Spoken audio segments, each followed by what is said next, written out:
Welcome to day 21 of our one-year Bible reading plan. Today, we'll conclude the book of Genesis with chapters 49 and 50, where Jacob blesses his sons, and we witness Joseph's final words of faith and forgiveness. In Matthew 14 verses 13 to 36, we see Jesus perform two incredible miracles, feeding the 5,000 and walking on water. Let's dive into these powerful passages together. Genesis chapter 49.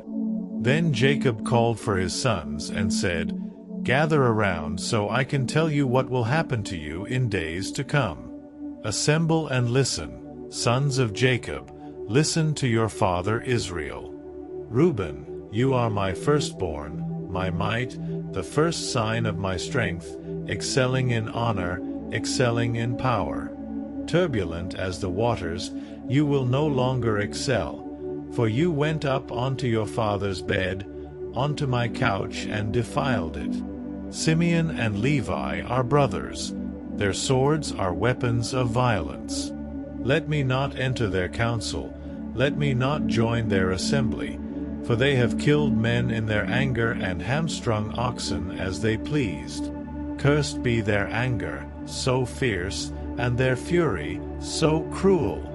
I will scatter them in Jacob and disperse them in Israel. Judah, your brothers will praise you. Your hand will be on the neck of your enemies. Your father's sons will bow down to you. You are a lion's cub, Judah. You return from the prey, my son. Like a lion he crouches and lies down, like a lioness. Who dares to rouse him? The scepter will not depart from Judah, nor the ruler's staff from between his feet, until he to whom it belongs shall come, and the obedience of the nations shall be his. He will tether his donkey to a vine, his colt to the choicest branch. He will wash his garments in wine, his robes in the blood of grapes. His eyes will be darker than wine, his teeth whiter than milk. Zebulun will live by the seashore and become a haven for ships. His border will extend toward Sidon. Issachar is a raw-boned donkey lying down among the sheep pens. When he sees how good is his resting place and how pleasant is his land, he will bend his shoulder to the burden and submit to forced labor. Dan will provide justice for his people as one of the tribes of Israel. Dan will be a snake by the roadside, a viper along the path, that bites the horse's heels so that its rider tumbles backward. I look for your deliverance, Lord. Gad will be attacked by a band of raiders, but he will attack them at their heels. Asher's food will be rich. He will provide delicacies fit for a king. Naphtali is a doe set free that bears beautiful fawns. Joseph is a fruitful vine near a spring, whose branches climb over a wall. With bitterness archers attacked him. They shot at him with hostility. But his bow remained steady, his strong arms stayed limber. Because of the hand of the mighty one of Jacob, because of the shepherd, the rock of Israel, because of your father's God, who helps you, because of the Almighty, who blesses you with blessings of the skies above, blessings of the deep springs below, blessings of the breast and womb. Your father's blessings are greater than the blessings of the ancient mountains, than the bounty of the age-old hills. Let all these rest on the head of Joseph, on the brow of the prince among his brothers. Benjamin is a ravenous wolf. In the morning he devours the prey, in the evening he divides the plunder. All these are the 12 tribes of Israel, and this is what their father said to them when he blessed them, giving each the blessing appropriate to him. Then he gave them these instructions: I am about to be gathered to my people. Bury me with my fathers in the cave in the field of Ephron the Hittite, the cave in the field of Machpelah, near Mamre in Canaan, which Abraham bought along with the field as a burial place from Ephron the Hittite. There Abraham and his wife Sarah were buried. There Isaac and his wife Rebekah were buried, and there I buried Leah. The field and the cave in it were bought from the Hittites. When Jacob had finished giving instructions to his sons, he drew his feet up into the bed, breathed his last, and was gathered to his people. Genesis chapter 50. Joseph threw himself on his father and wept over him and kissed him. Then Joseph directed the physicians in his service to embalm his father Israel. So the physicians embalmed him, taking a full 40 days, for that was the time required for embalming. And the Egyptians mourned for him 70 days. When the days of mourning had passed, Joseph said to Pharaoh's court, "If I have found favor in your eyes, speak to Pharaoh for me. Tell him, my father made me swear an oath and said, I am about to die. Bury me in the tomb I dug for myself in the land of Canaan. Now let me go up and bury my father, then I will return."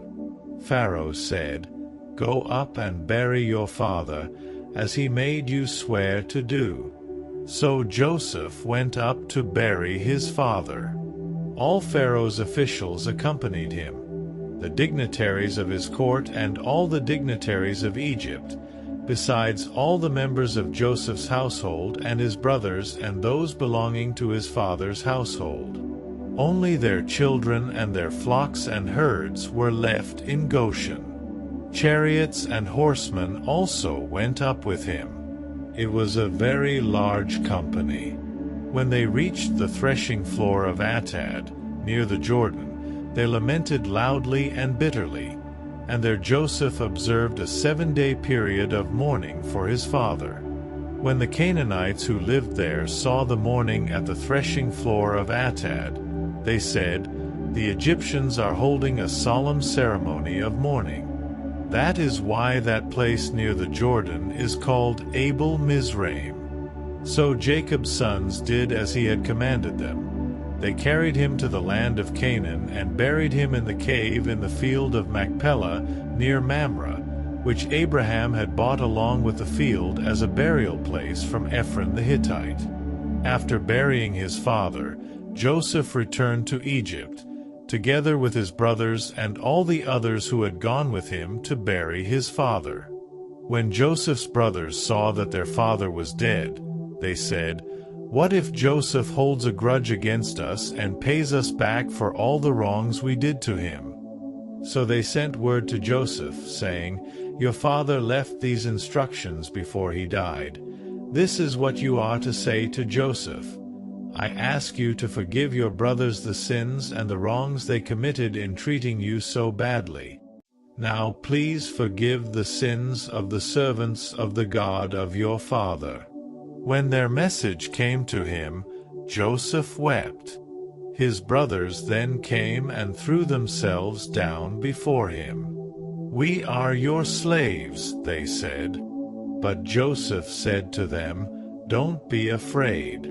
Am I in the place of God?